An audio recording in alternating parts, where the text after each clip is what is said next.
अपने बड़ बोलेपन की आदत की वजह से झूठी साबित हुई। एक गांव में एक परिवार रहता था, जिसमें परिवार के नाम पर दो ही सदस्य थे, पति और पत्नी। पति एक मेहनती और समझदार किसान था। पति जितना होशियार व समझदार था, पत्नी उतनी ही सीधी सादी थी। चालाकी व हेरफेर बिल्कुल नहीं जानती थी। बल्कि उसकी एक कमजोरी यह थी कि उसके घर में जो भी बात होती उसे अपने तक नहीं रख पाती थी। मौका मिलते ही वह देवरानी जेठानियों को सारी बातें साफ साफ बता देती। उसका पति उसकी इस आदत से बहुत परेशान था। समझाता भी था कि घर की बातें घर में ही रहनी चाहिए, लेकिन वह आदत से मजबूर थी। उनका घर काफी छोटा था, तो पति ने सोचा कि क्यों न मैं खाली समय में कहीं गांव से दूर पत्थर निकालकर जमा करूं, जिससे घर को बड़ा बना सकूंगा। जब भी फुर्सत मिलती वह घर से फावड़ा, गैंती, कुदाल और पाठल साथ में लेकर ऐसी जगह की खोज में निकल पड़ता जहां आसानी से पत्थर निकाले जा सके। एक दिन उसे गांव से काफी दूर कुछ पुराने खंडहर दिखाई दिए, जिनमें बहुत सारी झाड़ियां जमी थी। वहां खुदाई करके काफी पत्थर निकाले जा सकते हैं। यह सोचकर उसने झाड़ियां साफ की और फिर खुदाई करनी शुरू कर दिया। खोदते खोदते उसे जमीन के अंदर एक कलश जैसा बर्तन दिखाई पड़ा। उसने कलश का मुहर खोल कर देखा तो उसके अंदर चांदी, सोने के सिक्के व आभूषण भरे हुए थे, जिसे देखकर उसे बहुत खुशी, परंतु वह फिर डर भी गया। उसके मन में कई विचार आए। इस खंडहर से धन ले जाया जाए या नहीं, और ले जाऊं तो कैसे ले जाऊं। सोचने लगा कि यदि मैं यह धन दिन में यहाँ से नहीं ले जा सकता तो रात में इस वीरान व सुनसान जंगल से अकेले कैसे ले जाऊंगा। किसी पर विश्वास नहीं किया जा सकता है। हाँ, पत्नी को ही साथ में लेकर आना पड़ेगा, परंतु पत्नी तो इतनी बातूनी है कि वह सारी बातें लोगों को बता देगी।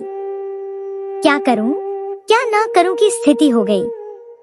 मिला हुआ धन छोड़ा भी नहीं जा सकता और यहाँ से ले जाने में समस्या है। काफी सोचने के बाद उसने इस समस्या का हल ढूंढ ही लिया। दूसरे दिन वह बाजार से कुछ मछलियाँ व पूरियां ले आया, जिन्हें लेकर वह दोपहर में ही उस रास्ते पर अकेले आगे बढ़ा। रास्ते में एक जगह झाड़ियों पर मकड़ी का बड़ा जाला बना हुआ था।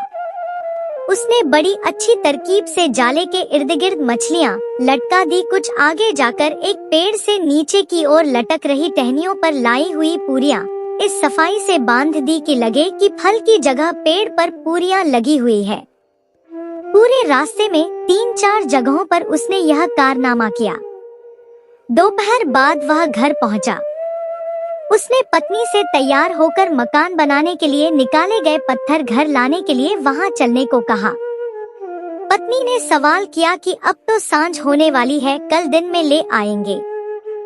जिस पर पति ने वक्त आने पर वह सब समझ जाएगी की बात कहकर उसे चुप करा दिया। वे अंधेरा होने से पहले ही घर से निकल गए।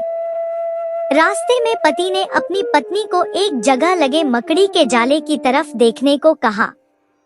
जैसे ही पत्नी ने जाले की तरफ देखा तो वह जोर से चिल्लाई, अरे यह क्या है? मकड़ी के जाले पर मछलियां फंसी है। पति ने कहा, हाँ, मैंने भी ऐसा पहले कभी नहीं देखा है।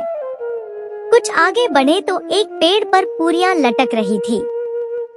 उसने अपनी पत्नी को बताया कि वह देख पेड़ पर पूरियां लटकी हुई है। 2-3 जगहों पर ऐसा देखा तो पत्नी को बड़ी हैरानी हुई। रोमांचित होकर बड़बड़ाने लगी, यह तो बड़े गजब की बात है। यह हम कहीं दूसरे लोक पर तो नहीं आ गए। चलते चलते पति और पत्नी उस जगह पहुंच गए जहां पर उसने दिन में सोना, चांदी और अशर्फियों से भरा कलश दबा हुआ देखा था। उन दोनों ने खुदाई की और उस धन से भरे कलश को थैले में डालकर घर ले आए। पत्नी रात भर सोचती रही कि इस बात को किसी को बताऊं या न बताऊं। हालांकि पति ने उसे इस बावत अपनी जुबान पर ताला लगाने को कहा था, परंतु वह तो आदत से मजबूर थी। उसे रात भर नींद नहीं आई। सुबह होते ही वह पानी भरने गई तो जानबूझकर लंगड़ाकर चलने लगी। सहेलियों ने उसे पूछा कि क्या हुआ, क्यों लंगड़ा रही है? कुछ नहीं कह पहले तो उसने नखरे दिखाए, परंतु औरतें भी कहाँ मानने वाली थी। उसके पीछे पड़ गई। तब उसने भी ज्यादा देर न करके रात की घटना बता दी कि हमें एक जगह बहुत सारा धन मिला है, उसे वहाँ से घर लाते समय यह मोच आ गई है। उसे जगह का तो सही पता नहीं था, इसलिए जगह के बारे में नहीं बता पाई, परंतु उसने जो अद्भुत नज़ारे रास्ते में देखे थे वे भी नहीं बताए, केवल धन का ही बखान करती रही। पनिहारने घर लौटी तो खबर पूरे गांव में आग की तरह फैल गई। आखिर यह खबर राज दरबार तक भी पहुंच गई। राजा ने जब यह सुना तो पति पत्नी को उस धन सहित दरबार में पेश होने के लिए कुछ सिपाहियों को भेजा। पति जानता था कि यह बात जरूर फैलेगी, इसलिए उसने वह धन अपने घर में रखा ही नहीं था, बल्कि घर से थोड़ी दूरी पर पहले ही छुपा दिया था, जिससे सिपाहियों को घर में कुछ नहीं मिला। पति पत्नी को ही दरबार में राजा के सामने पेश किया गया। राजा ने पति से पूछा तो उसने जवाब दिया कि मेरी पत्नी झूठ बोल रही है महाराज। अगर इसने धन देखा है तो वहां पहुंचने वाले रास्ते के बारे में भी इसे अवश्य मालूम होगा। पत्नी क्योंकि उसके पति द्वारा ही झूठी ठहराई जा चुकी थी, इसलिए राजा ने कड़क कर उसे सही और सिर्फ सच बोलने के लिए ही कहा। तो उसने घबराते हुए कहा कि महाराज, मुझे रास्ते का सही ज्ञान तो नहीं है, परंतु मैंने वहां जाने वाले रास्ते में कई जगहों पर झाड़ियों में मकड़ी के जाले पर खूब मछलियां फंसी हुई देखी और 2 जगह तो पेड़ पर पूरियां भी लटकी हुई थी। और ये सुनते ही दरबार में बैठे सभी लोग जोर जोर से हंसने लगे। राजा को भी पहले तो बड़ी जोर की हंसी आई, फिर क्रोध भी आया कि यह औरत तो सचमुच ही पागल है। राजा ने सिपाहियों को आदेश दिया कि इस औरत को 4 डंडे मारकर दरबार से भगा दो, खामखा दरबार का समय बर्बाद कर रही है। पति अपनी तरकीब पर मन ही मन बड़ा खुश हुआ। धन भी सुरक्षित बच गया और पत्नी को भी सबक मिल गया। उसके बाद पत्नी ने कसम खाई कि अब मैं कभी अपने घर का भेद किसी को नहीं बताऊंगी।